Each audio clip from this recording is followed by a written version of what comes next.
dianggap lengkap ya dalam pembesaran 1000 ya, 1000 kali ya.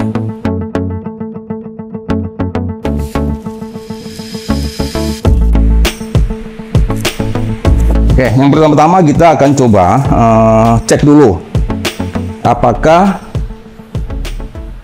bahan baku pertama kita ini adalah air Jakaba Plus yang sudah lengkap dengan kalium ya.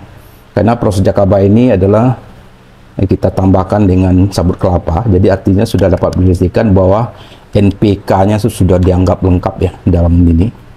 Nah, tapi yang perlu kita pastikan dulu apakah mikroba yang ada dalam Jakaba ini itu adalah terutama adalah bakteri Pseudomonas, Xanthomonas dan Pectin itu masih ada nggak dalam sini.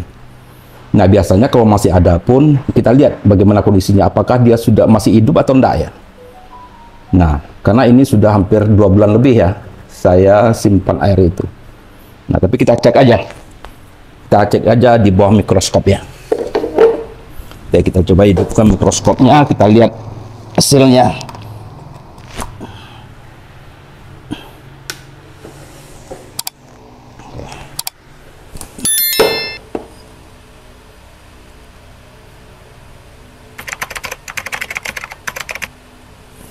Oke, ini pembesaran 1000 ya, 1000 kali ya.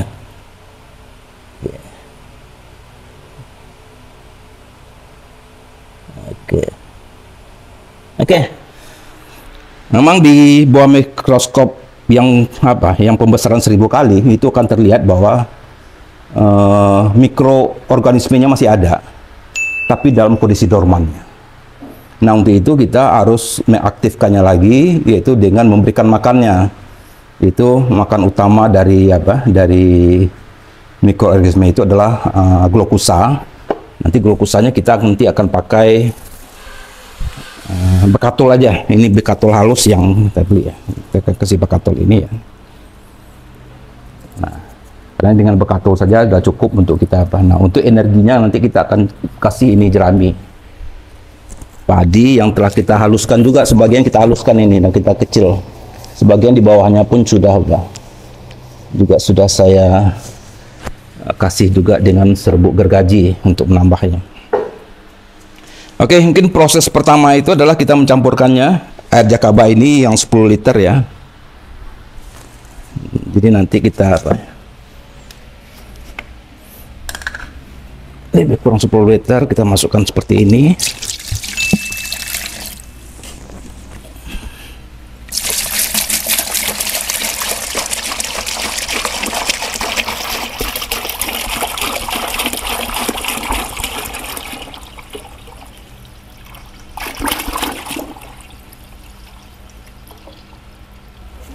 Lebih kurang itulah ya. Nah, kemudian kita masukkan unsur kalsium. Nah, tadi itu kita menggunakan prosesnya dengan menghancurkan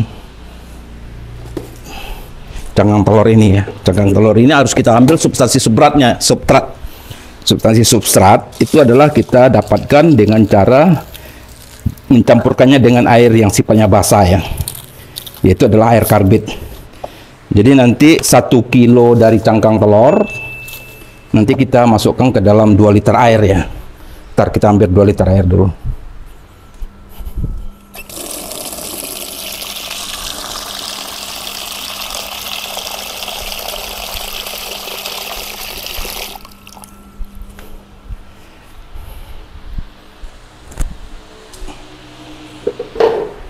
Nih, dalam 2 liter air ini kemudian kita kasih sekitar 200 atau 1/4 gram, 1/4 kilogram adalah karbit ya. Ini karbit, ini adalah karbit bubuk ya. Ini karbit bubuk ini saya dapatkan di toko buah ya. Ini kita beli pun juga gampang kok dapatkan.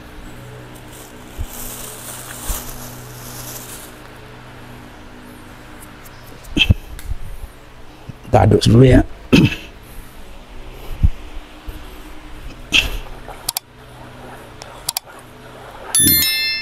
Ini baunya menyengat.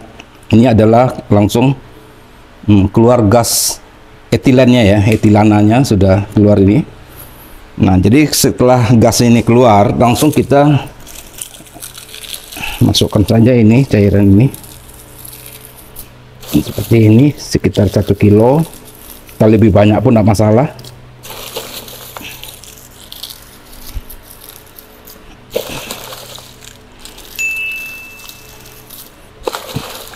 Nah, cairan dari air yang dicampur dengan karbit ini adalah sifatnya basah ya. Jadi dia merupakan cairan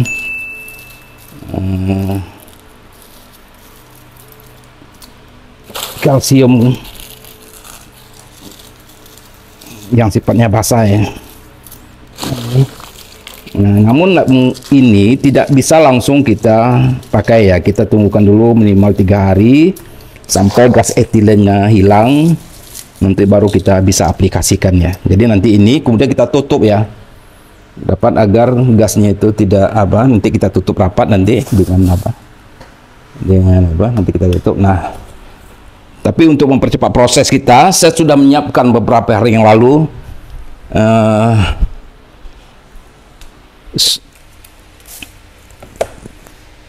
kalium yang sudah kita telah kita buat. Ini sudah lebih dari seminggu ya. Nah, ini ada 1 kilo, kemudian kita kasih dengan 2 liter air ya. Nah, gasnya sudah hilang, tidak bau lagi. Nanti ini kita campurkan ke dalam air jakaba ini, yaitu untuk memperkuat dari kalsium. Kita masukkan aja langsung semua.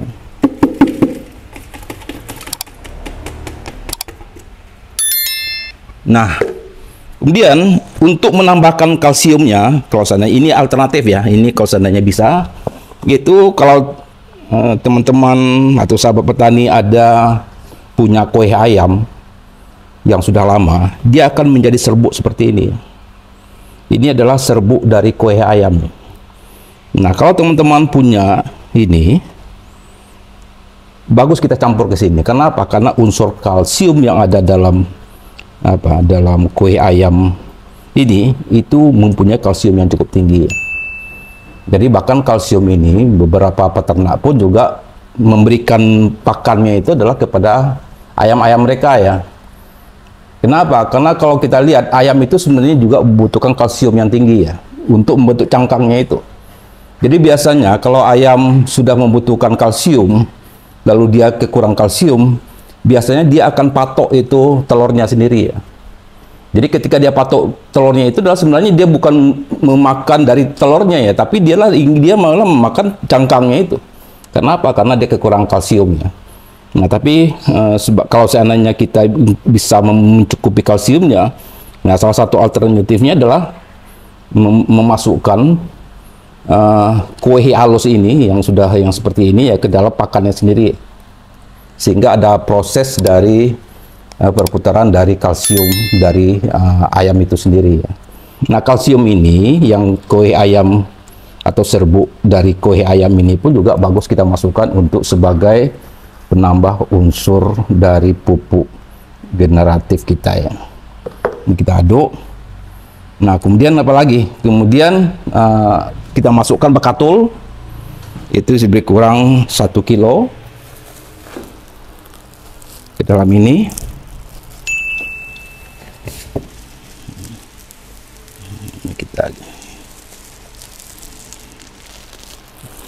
Nah, untuk memastikan kalsiumnya itu juga bisa bisa juga tinggi, sebenarnya kita juga bisa menambahkannya dengan ini dengan lompong istilahnya ya. Ini adalah batang keladi ya.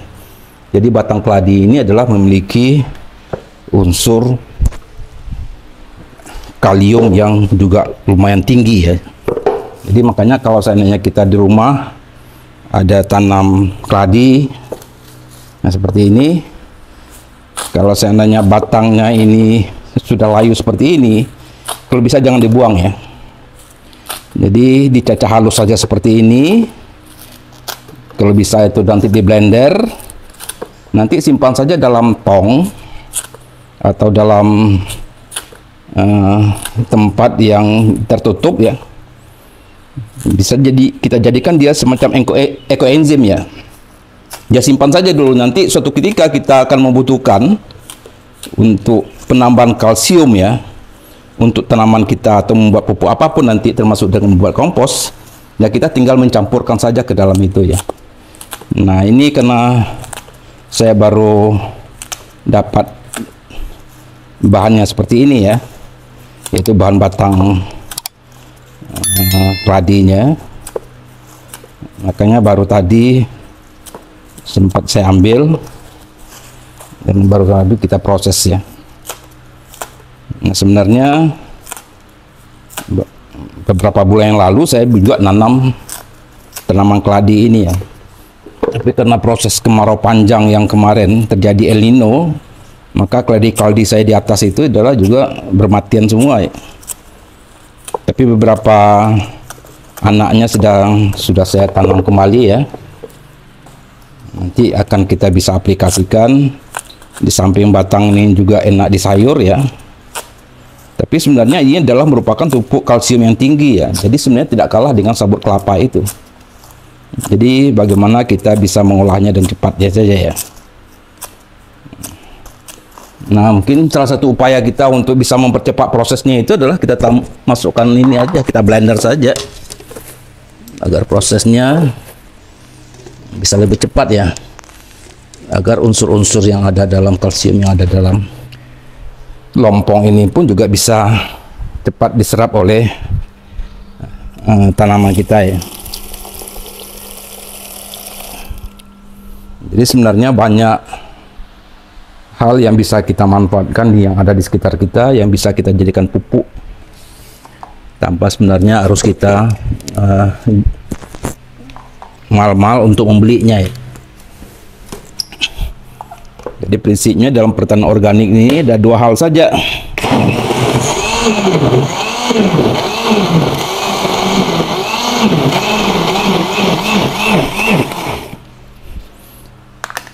Kembali saya akan sampaikan bahwa prinsip dari pertanian organik ini hanya dua hal saja.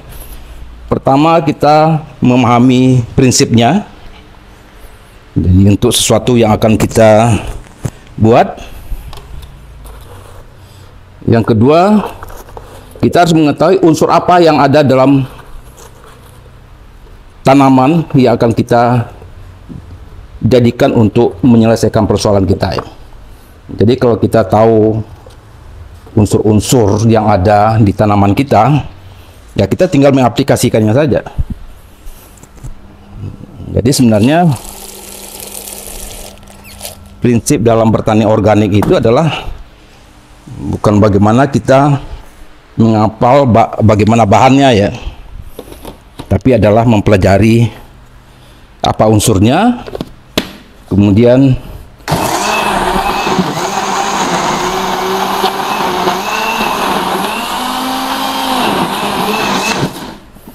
ya, kemudian prinsip dasar apa kita melakukan apa yang kita buat itu. Sebenarnya intinya adalah itu. Jadi kalau ini kan intinya tadi kita akan adalah membuat pupuk generatif ya, semisal KCL ya. Jadi yang perlu kita pahami itu adalah unsur-unsur apa saja agar tanaman kita di masa generatif itu dia membutuhkan unsur hara apa. Itu saja sebenarnya. Dan kemudian kita mencari unsur hara yang bisa menjawab atau bisa memenuhi kebutuhan dari tanaman kita. Adalah intinya adalah itu. Nah, target ini adalah ini sebagai karbon ya. Saya sengaja untuk karbon saya lebih mempercayai memakai jerami padi ini ya. Jadi kalau menurut saya jerami padi ini adalah merupakan mukjizat yang Tuhan berikan kepada kita ya. Karena jerami padi ini sangat luar biasa ya manfaatnya ya. Nah jerami padi ini memiliki, ntar kita aduk dulu prosesnya.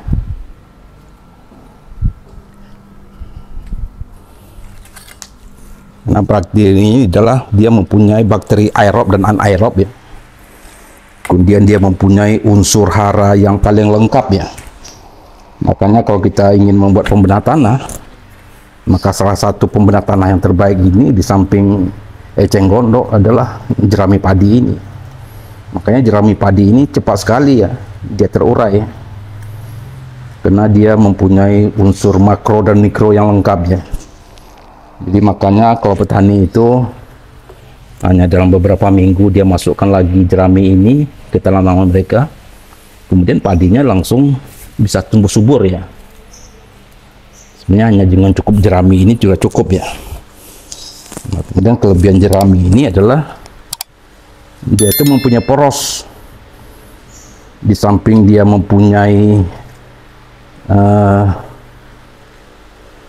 unsur yang dapat memberikan energi yaitu unsur karbon, tapi jerami ini pun juga mempunyai poros ya. Jadi poros itu adalah tempat berlindung dari mikroorganisme atau bakteri yang ada dalam tanah atau mungkin yang kita kembangkan dalam ini, sehingga nanti bakteri atau mikroorganisme itu nanti akan berlindung atau menjadikan rumah dari poros-poros dari batang jerami padi ini. Jadi dia akan lebih terlindung di situ. Nah, selain itu dia juga sudah mempunyai stok makanan, karena jerami padi itu sendiri adalah unsurnya karbon. Jadi dia akan bisa memakan rumahnya itu sendiri ya. Jadi ketersediaan dari energinya itu sudah ada di dalam jerami padi itu sendiri ya. Jadi makanya jerami padi ini kalau kita lihat di sawah itu adalah cepat hancurnya ya. Jadi ini yang apa kita berikan. Oh ya, satu lagi yang kita harus tambahkan lagi adalah garam ya, garam krosok. Nah, seperti ini. Ini garam ini adalah fungsinya adalah untuk menambah mineral ya. Kita tahu bahwa tanaman di samping dia memiliki membutuhkan namanya unsur makro, tapi dia juga memiliki membutuhkan namanya unsur mikro ya. Terutama itu mangan, besi, kemudian baron, kemudian seng dan segala macamnya. Biasanya unsur-unsur mikro itu ada dalam mineralnya. Nah, makanya dalam garam krosok ini itu sebenarnya banyak sekali unsur mineral yang sifatnya mikro. Makanya untuk beberapa aplikasi pemupukan kita biasanya sering menggunakan garamnya. Garamnya tidak perlu banyak kita berikan ya, jadi karena dia hanya unsur yang dibutuhkannya sedikit, kita berikannya 1/4, kita tambahkan sedikit lagi ya.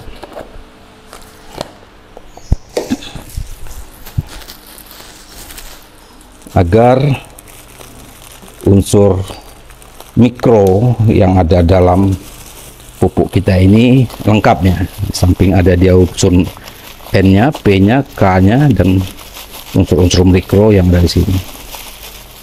Oke, cukup. Nah, kemudian tinggal kita aduk. Kemudian kita akan hidupkan kembali itu mikroorganismenya. Tadi di bawah mikroskop kita lihat mikroorganismenya masih tetap ada, tapi masih dalam kondisi dorman. Ini kita akan coba aktifkan dia lagi ya, dengan menambahkan bekatul. Kemudian kita pancing agar itu aktif dengan menggunakan oksigen, itu menggunakan aerosol ya.